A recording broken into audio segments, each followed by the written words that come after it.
Okay, so a MacBook Air with a mini LED display plus an A13 XDR display. What's going on, YouTube? So some news stories broke out while I was out and about, and I did want to give them attention since we've had such a thirsty news cycle lately. So we're going to talk about both of them. Be sure to hit the subscribe button and click the bell. It is a super hot day, and I've got the AC off because it messes with my microphone and the audio for this video. So if you appreciate that, hit the like button and subscribe as we cover your favorite tech and video games. I'm Chris Grant Jr. It's the Grant and Geek Show.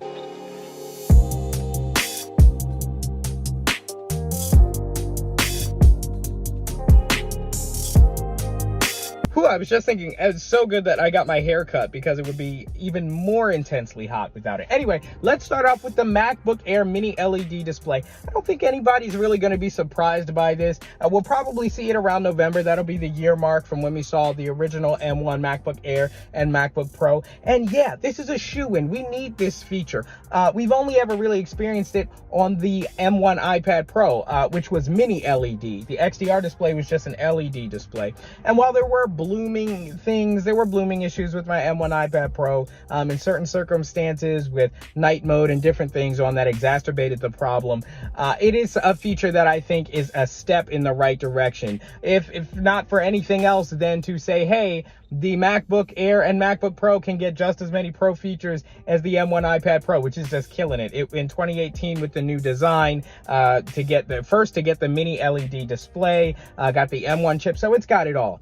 So I think this is a right step for the MacBook Air even, as well as the MacBook Pro. And you can just shoe in the MacBook Pro because it would be a crying shame if they didn't put the mini LED on the MacBook Pro as well. So it's a cool technology. I think it will help with people who are visual creators, YouTubers, people who do visual design, graphic design. It can help when you're doing HDR content. The iPhone has shot HDR for a long time, and now even Dolby Vision. And so having a MacBook or MacBook Air that can actually visualize that high dynamic range content that you're recording is just going to be it's going to be great for creators. Now, talking about this XDR A13 display, the big question is why?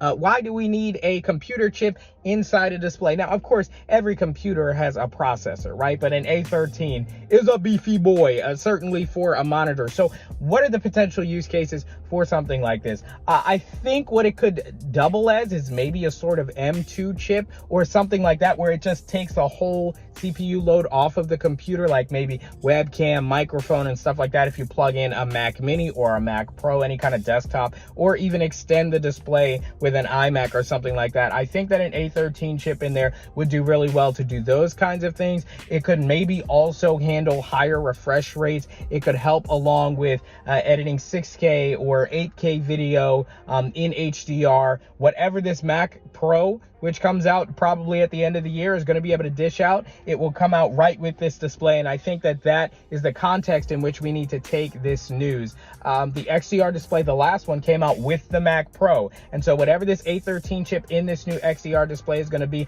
is probably going to have something to do with helping out the Mac Pro. Not that it would really need any help considering the crazy core counts we're supposed to be seeing with Apple Silicon. I think like 128 core was something that was rumored to be in the Mac Pro. Man, it is hot! But regardless of what Apple decides to do with this chip, there are a ton of use cases. I doubt it'll be opened up to third parties, but for developers, you could actually have the A13 used as an iPhone, as just displayed on the side for, offshooting your apps and running them. I don't know. That's kind of a crazy use case. But, sky's the limit, really. I'm just throwing ideas out here. There's probably a 0% chance of anything like that happening. But what I do think of is like Samsung TVs and their smart TVs and things like that, having a lot of processing power to run different apps and stuff like that. And if you're going to get an XDR display, it's probably going to be the best display in your house. If not by screen size, certainly by technology. And perhaps there would be some potential for smart features